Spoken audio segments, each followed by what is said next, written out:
저는 지금 35살인 김서연이라고 합니다. 5년 전 저는 우연히 한 세미나에서 최태준을 만났습니다. 태준 씨는 40살로 자산관리 컨설턴트로 일하고 있었고 첫 만남부터 저에게 깊은 인상을 남겼죠. 지적이고 차분한 태도와 함께 진중한 성격이 마음에 들었습니다. 사실 결혼은 생각해 본 적이 없어요. 일에 집중하면서 살아왔거든요. 하지만 서연 씨를 만나고 생각이 바뀌었어요. 태준 씨의 말에 가슴이 설렜습니다. 저 역시 30대 중반이 되어가면서 결혼에 대한 압박감을 느끼고 있었는데 태준 씨와의 만남은 정말 운명처럼 느껴졌습니다. 1년간의 연애 끝에 우리는 결혼을 결심했습니다. 결혼식 날 태준 씨는 제 손을 꼭 잡으며 속삭였습니다. 서연아, 평생 너만 바라보며 살게. 우리의 사랑은 절대 변하지 않을 거야. 그날의 행복감은 말로 표현할 수 없었습니다. 친구들과 가족들의 축하 속에서 새 출발을 시작한다는 설렘과 기대감으로 가슴이 벅찼죠. 태준 씨의 진심 어린 눈빛을 보며 저는 우리의 결혼 생활이 평생 행복할 것이라 확신했습니다. 결혼 초에는 정말 꿈 같은 시간이었습니다. 태준 씨는 세심하고 다정했으며 저를 최우선으로 생각해주는 것 같았죠. 퇴근 후에는 함께 저녁을 먹으며 하루 일과를 나누고 주말에는 함께 여행을 다니거나 집에서 영화를 보며 소소한 행복을 쌓아갔습니다. 태준 씨 같은 남편을 만나서 정말 복받았다라고 친구들에게 자랑하기도 했습니다. 그때만 해도 저는 몰랐죠. 이 행복이 오래가지 않을 거라는 것을요. 결혼 1년쯤 태준 씨의 행동이 조금씩 달라지기 시작했습니다. 늦은 귀가가 잦아졌고 주말에도 갑자기 급한 업무가 생겼다며 집을 비우기 시작했죠. 처음에는 이해했습니다. 자산 컨설팅 일이 바쁜 시기라고 생각했으니까요. 그러던 어느 날 태준 씨가 심각한 표정으로 저에게 말했습니다. 서연아, 사실 회사에 큰 문제가 생겼어. 내가 관리하던 고객 자산에 손실이 발생했고 법적인 문제로 번질 수도 있어. 심장이 쿵 내려앉는 느낌이었습니다. 태준 씨의 얼굴은 창백했고 손은 떨리고 있었죠. 얼마나 큰 문제인데 우리가 어떻게 해야 하는 거야? 지금은 변호사비가 급해.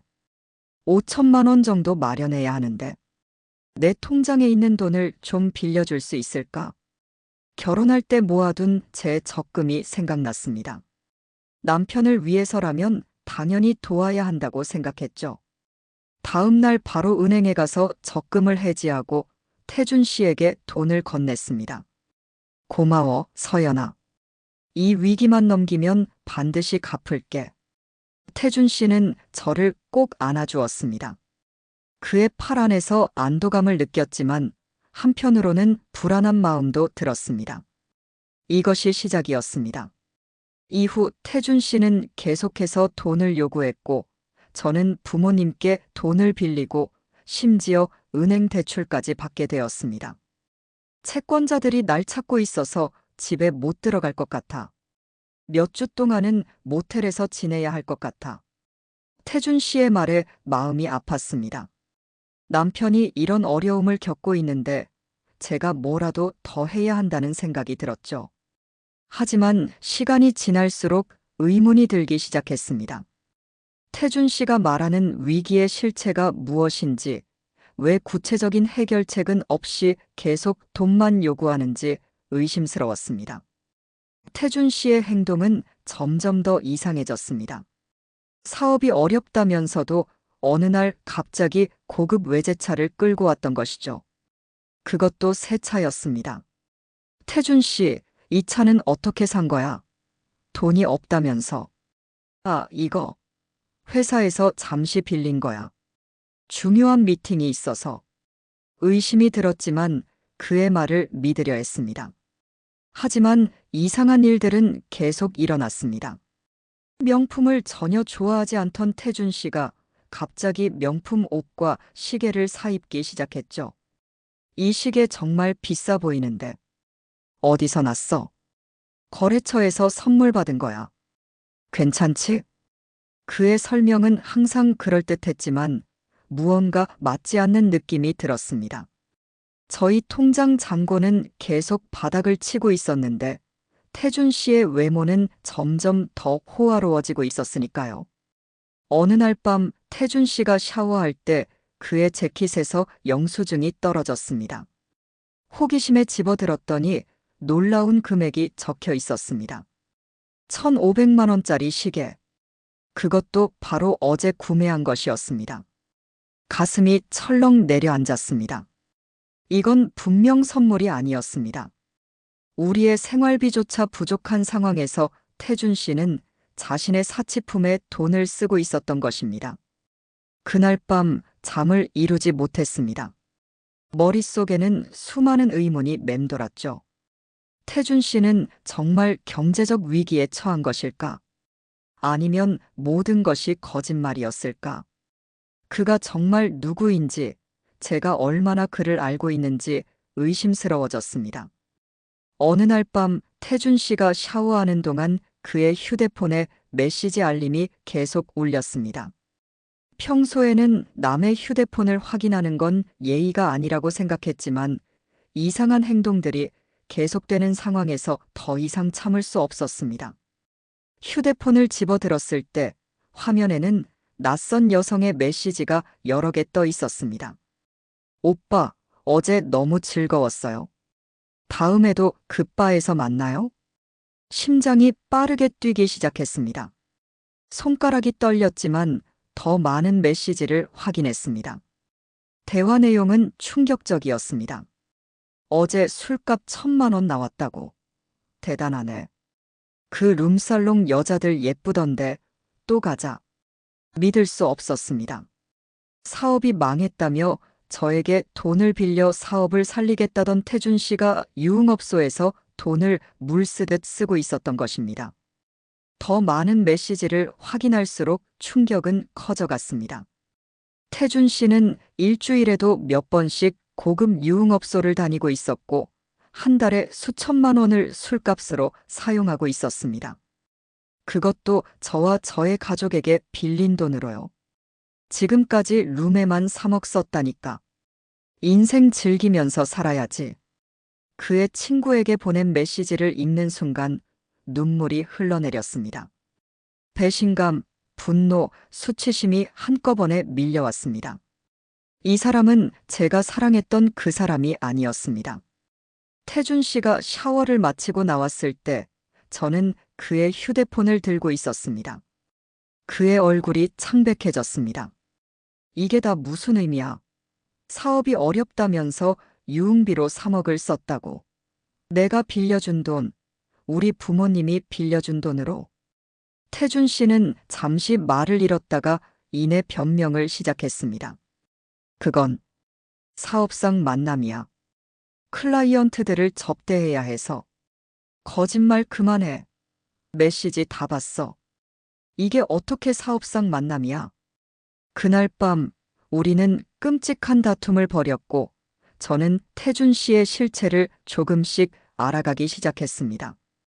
태준 씨와의 갈등이 깊어지던 그 무렵 저는 임신 사실을 알게 되었습니다. 복잡한 상황 속에서도 아이를 가졌다는 사실에 기뻤고 이것이 우리 관계를 회복시키는 계기가 될 수도 있다고 생각했습니다. 태준 씨도 처음에는 기뻐하는 모습을 보였습니다. 우리 아이구나. 잘 키우자, 서연아. 하지만 시간이 지날수록 태준 씨는 혼인신고와 출생신고를 미루기 시작했습니다.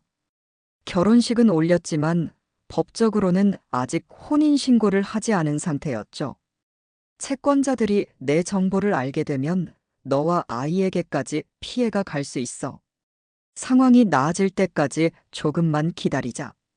불안했지만 아이를 위해서라면 기다릴 수 있다고 생각했습니다.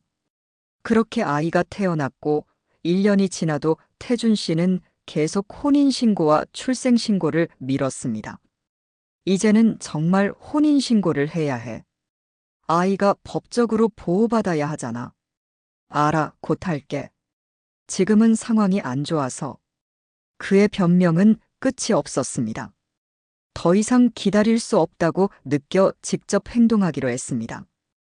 혼인신고에 필요한 서류를 찾기 위해 태준 씨의 서류함을 뒤지던 중 충격적인 서류를 발견했습니다. 이혼 합의서였습니다. 날짜를 보니 5년 전 제가 태준 씨를 만나기 전이었습니다. 태준 씨는 저에게 이혼 경력이 없다고 했었는데 거짓말이었던 것입니다. 더 충격적인 것은 그 서류에 자녀 양육권에 관한 내용이 있었다는 점입니다. 자녀 3명에 대한 양육권은 숨이 멎는 것 같았습니다. 태준 씨는 결혼 전 저에게 자녀가 없다고 분명히 말했었습니다. 하지만 이 서류는 그에게 성인 자녀가 셋이나 있다는 것을 보여주고 있었습니다. 혼란스러운 마음으로 더 깊이 조사해 보니 더 큰 충격이 기다리고 있었습니다. 태준 씨는 전 부인과 법적으로 이혼 절차를 완료하지 않은 상태였습니다. 법적으로 저는 그의 아내가 아니었고, 우리의 아이는 법적으로 그의 자녀로 등록되지 않은 상태였던 것입니다. 모든 것이 무너져 내리는 느낌이었습니다. 지금까지 제가 알고 있던 태준 씨의 모든 것이 거짓이었다는 사실을 받아들이기 힘들었습니다. 아이가 태어난 지 1년이 지난 어느 날 한 통의 메시지가 제 삶을 완전히 뒤바꿔 놓았습니다. 안녕하세요. 최태준 씨의 아내 박지영이라고 합니다. 저는 2주 전에 태준 씨와 결혼했는데 혹시 태준 씨와 어떤 관계이신가요? 화면을 보는 순간 머리가 하얘졌습니다. 태준 씨가 또 다른 여자와 결혼했다니 말도 안 되는 일이었습니다. 하지만 이어지는 메시지와 함께 보내온 사진은 명백한 증거였습니다. 웨딩드레스를 입은 한 여성과 함께 턱시도를 입고 환하게 웃고 있는 태준 씨의 모습, 그것도 2주 전의 결혼식 사진이었습니다. 손이 떨려 휴대폰을 거의 떨어뜨릴 뻔했습니다. 숨을 깊게 들이마시고 박지영이라는 여성에게 연락처를 물었습니다. 만나서 이야기해야 할 것 같았기 때문이죠. 다음 날 카페에서 박지영 씨를 만났습니다. 그녀는 28살로 태준 씨보다 12살이나 어렸습니다. 저와 비슷하게 태준 씨를 남자다운 매력과 경제적 능력을 갖춘 사람으로 보고 반했다고 했습니다. 저는 대학원생이었어요. 태준 씨는 자산관리 전문가라고 자신을 소개했고 매우 부유하다고 했어요. 100억대 자산가라고요. 박지영 씨는 태준 씨를 6개월 전에 만났고 최근 임신 사실을 알게 되어 서둘러 결혼식을 올렸다고 했습니다. 그녀 역시 태준 씨의 말만 믿고 현재 5개월 차 임신 중이었습니다. 태준 씨는 제게 일을 그만두라고 했어요. 매달 생활비로 3천만 원을 주겠다고 약속했거든요. 그 말을 듣는 순간 저는 태준 씨가 박지영 씨에게도 똑같은 거짓말을 하고 있다는 것을 깨달았습니다. 그녀는 아직 태준 씨의 진면목을 모르고 있었죠. 잠시만요. 태준 씨가 정말 그런 돈이 있나요? 저한테는 사업이 망해서 돈이 없다고 계속 말해왔어요. 심지어 제가 빌려준 돈으로 생활하고 있었어요. 박지영 씨의 얼굴이 창백해졌습니다. 그녀도 최근 태준 씨에게 투자금 명목으로 5천만 원을 건넸다고 했습니다. 그때 박지영 씨의 휴대폰에 태준 씨가 보낸 메시지가 도착했습니다. 그녀는 화면을 보더니 갑자기 눈물을 터뜨렸습니다. 이건 당신의 아이 사진이에요? 태준 씨가 우리 아들이라고 보냈어요. 그 순간 우리는 태준 씨가 두 가정을 동시에 속이고 있다는 사실을 확실히 알게 되었습니다. 박지영 씨는 눈물을 닦으며 태준 씨와의 만남부터 결혼까지의 과정을 자세히 들려주었습니다. 대학원 수업이 끝나고 카페에 있을 때 태준 씨가 먼저 다가왔어요.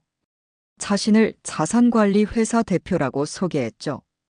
태준 씨는 지영 씨에게 빠르게 접근했고 화려한 경제력을 과시했다고 합니다. 억대 연봉에 100억대 자산, 심지어 그의 아버지가 국토교통부 차관 출신이라는 말까지 했다고 했습니다. 처음에는 그런 부자가 왜 나 같은 평범한 대학원생에게 관심을 갖는지 의아했어요. 하지만 태준 씨는 돈 많은 여자들은 물질적이고 계산적이라 진정한 사랑을 느낄 수 없다며 저 같은 순수한 여자가 좋다고 했어요. 태준 씨의 고급 외제차와 명품 시계, 옷들은 그의 이야기를 뒷받침하는 것처럼 보였습니다. 지영 씨는 그를 믿었고 만난 지 6개월 만에 임신을 하게 되었습니다. 임신 사실을 알리자마자 태준 씨는 서둘러 결혼하자고 했어요. 제가 일을 그만두게 하고 자기가 모든 생활비를 책임지겠다고 했죠. 하지만 결혼식 이후 태준 씨는 약속한 생활비를 주지 않았고 오히려 투자금 명목으로 지영 씨의 적금을 해지하게 만들었습니다. 태준 씨는 이 투자로 10배는 벌 수 있다며 제 적금 5천만 원을 받아갔어요. 그 돈을 돌려받지 못했는데 오히려 추가로 투자하라고 저를 압박하고 있었어요. 지영 씨의 이야기를 들으며 저는 태준 씨의 수법이 얼마나 교묘한지 깨달았습니다. 그는 여성들의 신뢰를 얻어 돈을 빼앗고 그 돈으로 또 다른 여성을 유혹하는 순환 고리를 만들고 있었던 것입니다. 태준 씨는 항상 바쁘다며 집에 잘 들어오지 않았어요. 사업 미팅이 있다고. 그게 다 거짓말이었나요? 저는 고개를 끄덕였습니다. 태준 씨의 사업 미팅은 대부분 유흥업소에서의 시간이거나 또 다른 여성과의 만남이었을 것입니다. 지영 씨와 저는 서로의 경험을 공유하며 태준 씨의 거짓말 패턴을 발견해 갔습니다. 그는 두 여자에게 똑같은 방식으로 접근했고 똑같은 거짓말을 했으며 똑같은 방식으로 돈을 요구했습니다. 저와 지영 씨는 태준 씨의 사기 행각을 더 깊이 파헤치기로 했습니다. 지영 씨는 태준 씨가 자기 친구들에게도 투자를 권유했다고 했습니다. 태준 씨는 제 친구들에게도 접근해서 확실한 수익을 보장한다며 투자금을 받아갔어요. 한 친구는 2천만 원을 투자했는데 단 한 푼도 돌려받지 못했어요. 저 역시 비슷한 경험이 있었습니다. 태준 씨는 제 가족과 친구들에게도 투자를 권유했고 많은 사람들이 그의 말을 믿고 돈을 맡겼습니다. 태준 씨는 항상 최소 5배, 많게는 10배까지 수익을 낼 수 있다고 말했어요. 손해가 나면 원금은 보장해주겠다고도 했고요. 우리는 태준 씨에게 투자한 사람들의 명단을 만들기 시작했습니다. 생각보다 많은 사람들이 피해를 입었고 그 금액도 상당했습니다. 저와 지영 씨의 돈을 합하면 이미 1억 5천만 원이 넘었고 다른 피해자들의 금액까지 합하면 수억 원에 달했습니다. 한 투자자를 만나보기로 했습니다. 박 교수는 태준 씨를 통해 총 3억 7천만 원을 투자했다고 했습니다. 태준 씨는 비상장 주식을 양도받는 조건으로 제게 돈을 요구했어요. 처음에는 3천만 원을 투자했는데 좋은 성과가 있을 거라며 계속해서 추가 투자를 유도했죠. 하지만 박 교수도 단 한 번도 수익금을 받아본 적이 없었습니다. 더 충격적인 것은 태준 씨가 투자금을 받을 때 자신의 계좌가 아닌 다른 사람 명의의 계좌를 사용했다는 점이었습니다. 이상하다고 생각했지만 태준 씨가 회사 계좌라고 설명해서 믿었어요. 우리는 태준 씨가 말한 회사에 대해 조사해 보기로 했습니다. 그 결과는 충격적이었습니다.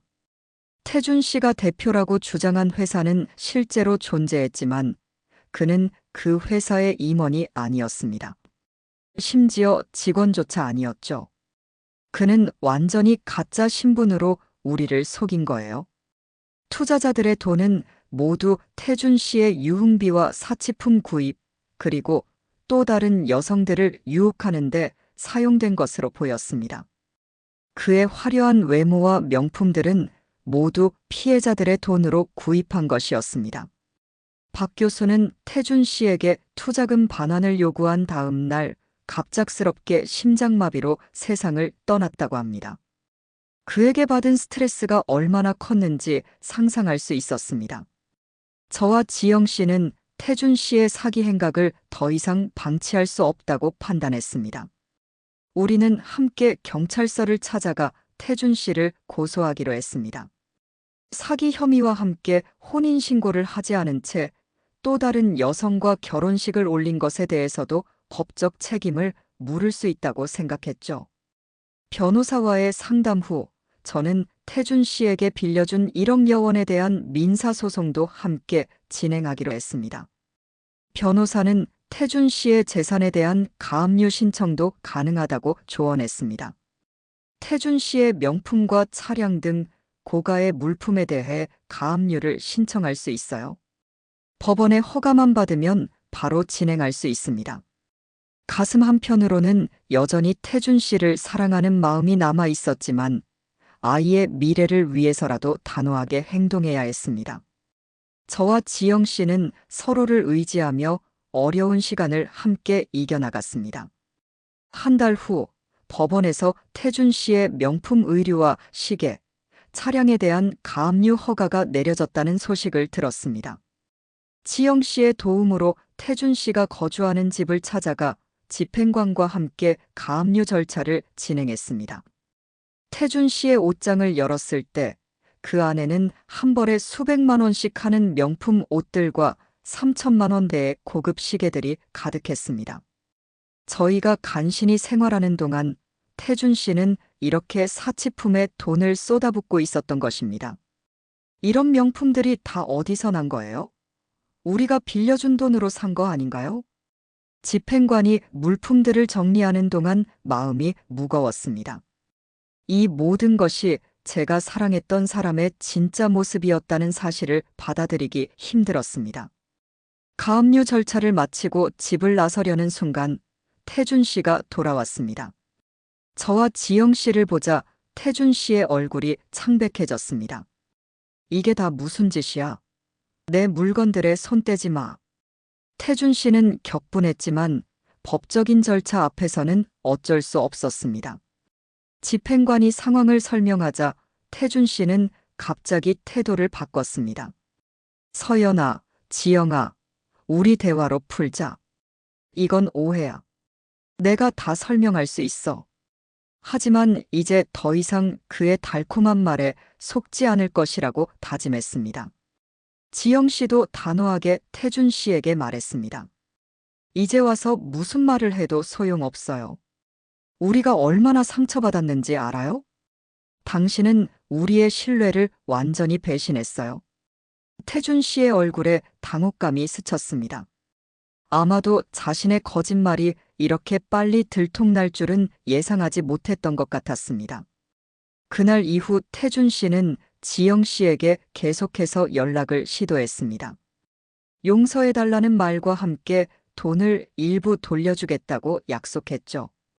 그리고 얼마 지나지 않아 지영 씨의 태도가 갑자기 변했습니다. 서연 씨, 저는 고소를 취하하려고 해요. 놀라서 지영 씨를 바라봤습니다. 얼마 전까지 태준 씨에게 완전히 실망했다던 지영 씨가 갑자기 마음을 바꾼 것입니다. 왜요? 무슨 일이 있었어요? 태준 씨가 진심으로 반성하고 있어요. 제 투자금도 일부 돌려받았고, 아이도 있고 해서요. 지영 씨의 말에 당혹스러웠습니다. 이것이 태준 씨의 또 다른 술수일 수도 있다는 생각이 들었지만, 지영 씨의 결정을 존중할 수밖에 없었습니다. 결국 지영 씨는 고소를 취하했고 저와의 연락도 끊었습니다. 변호사는 이런 경우가 종종 있다고 말했습니다. 가해자가 피해자에게 접근해 회유하는 경우가 많습니다. 특히 임신 중인 피해자라면 더욱 취약할 수 있어요. 혼자서라도 끝까지 싸우기로 마음먹었습니다. 아이의 미래와 다른 피해자들을 위해서라도 태준 씨의 범행을 세상에 알려야 한다고 생각했습니다. 태준 씨와의 법적 다툼은 생각보다 길어졌습니다. 그는 모든 혐의를 부인하며 소송을 지연시켰고 수사 과정에서도 협조하지 않았습니다. 하지만 저는 포기하지 않았습니다. 증거를 하나하나 수집하고 다른 피해자들을 찾아 함께 대응했습니다. 태준 씨가 유혹했던 여성들을 더 찾아냈고 그들의 증언도 확보했습니다. 그 중에는 3년 전 태준 씨와 가까웠던 여성도 있었습니다. 태준 씨는 항상 경제적으로 여유가 있는 여성들을 찾았어요. 소개팅을 통해 만난 여성들에게 접근해 투자를 권유하곤 했죠. 저도 1,000만 원을 투자했다가 한 푼도 돌려받지 못했어요. 그녀의 증언에 따르면 태준 씨는 오래전부터 이런 방식으로 여성들을 속여왔다고 합니다. 자신감 넘치는 태도와 달콤한 말로 여성들을 유혹하고 그들의 돈을 빼앗는 패턴이 계속되었던 것입니다. 소송이 진행되는 동안 태준 씨는 제게 연락해 합의를 제안했습니다. 그러나 이제는 그의 어떤 말도 믿지 않기로 했습니다. 나도 너무 힘들어. 서연아, 우리 합의하자. 내가 가지고 있는 돈 다 줄게. 아이를 위해서라도. 당신의 말은 더 이상 믿지 않아요. 법적으로 끝까지 책임을 물을 거예요. 1년간의 법정 싸움 끝에 태준 씨는 사기죄로 실형을 선고받았습니다. 다수의 피해자들과 명백한 증거들 앞에서 그의 변명은 더 이상 통하지 않았습니다. 민사소송에서도 승소해 일부 피해액을 돌려받을 수 있었고 아이의 법적 지위도 인정받았습니다. 하지만 금전적 손실보다 더 크게 남은 것은 마음의 상처였습니다. 누군가를 다시 신뢰하는 것이 두려워질 정도로 깊은 상처를 입었습니다. 밤에는 악몽에 시달릴 때도 있었고 불안 증세가 생기기도 했습니다. 주변의 권유로 심리 상담을 받기 시작했습니다. 상담사는 제가 겪은 감정들을 하나하나 풀어나가는데 도움을 주었습니다. 자신을 책망하지 마세요. 이건 당신의 잘못이 아닙니다. 사기꾼들은 피해자의 선한 의도와 신뢰를 악용하는 전문가들이에요. 상담을 통해 점차 마음의 평화를 찾아갔고 아이와의 시간에 더 집중하게 되었습니다. 혼자서 아이를 키우는 것은 쉽지 않았지만 부모님의 도움과 친구들의 지지로 차츰 안정을 찾아갔습니다. 법적인 문제가 어느 정도 정리된 후 저는 비슷한 피해를 당한 여성들을 돕는 모임을 만들었습니다. 서로의 경험을 나누고 정보를 공유하면서 다른 여성들이 같은 피해를 당하지 않도록 노력했습니다. 제가 겪은 일을 공유함으로써 다른 분들이 조금이라도 경각심을 가질 수 있다면 제 상처도 의미가 있을 것 같아요. 이 모임을 통해 자신감을 되찾고 다시 사회로 나아갈 용기도 얻었습니다. 경영학을 전공했던 저는 다시 일을 시작했고 아이를 위한 미래를 준비해 갔습니다. 3년이 지난 지금 저와 아이는 새로운 삶을 살고 있습니다. 여전히 쉽지 않은 순간들이 있지만 이제는 과거에 얽매이지 않고 앞으로 나아가는 법을 배웠습니다. 지영 씨에 대한 소식도 간간히 들립니다. 태준 씨가 수감된 후 그녀도 결국 진실을 깨닫고 새로운 삶을 찾아갔다고 합니다. 그녀의 아이와 제 아이는 같은 아버지를 두었지만 전혀 다른 환경에서 자라고 있습니다. 가끔 거울을 보며 스스로에게 묻습니다. 왜 그때 그의 거짓말을 알아차리지 못했을까? 하지만 이제는 그런 자책보다는 미래를 바라봅니다. 언젠가 아이에게 이 모든 이야기를 어떻게 들려줄지 고민되지만 그때가 되면 적절한 방법을 찾을 수 있을 거라 믿습니다. 이 경험을 통해 배운 것이 있다면 사랑이라는 감정이 때로는 판단을 흐리게 할 수 있다는 것입니다. 하지만 동시에 어떤 어려움도 이겨낼 수 있는 강한 내면의 힘도 있다는 것을 깨달았습니다. 모든 사람이 태준 씨와 같은 것은 아닙니다. 세상에는 진실된 사랑과 신뢰가 여전히 존재합니다. 그것을 다시 믿을 수 있게 되기까지 오랜 시간이 걸렸지만 이제는 희망을 품고 앞으로 나아갈 준비가 되었습니다. 거리를 걸으며 아이의 손을 잡을 때면 가끔 이런 생각이 듭니다. 인생은 예상치 못한 방향으로 흘러가기도 하지만 어떤 역경 속에서도 새로운 시작은 항상 가능하다는 것을요. 제 이야기가 비슷한 상황에 처한 누군가에게 작은 위로와 용기가 되길 바랍니다.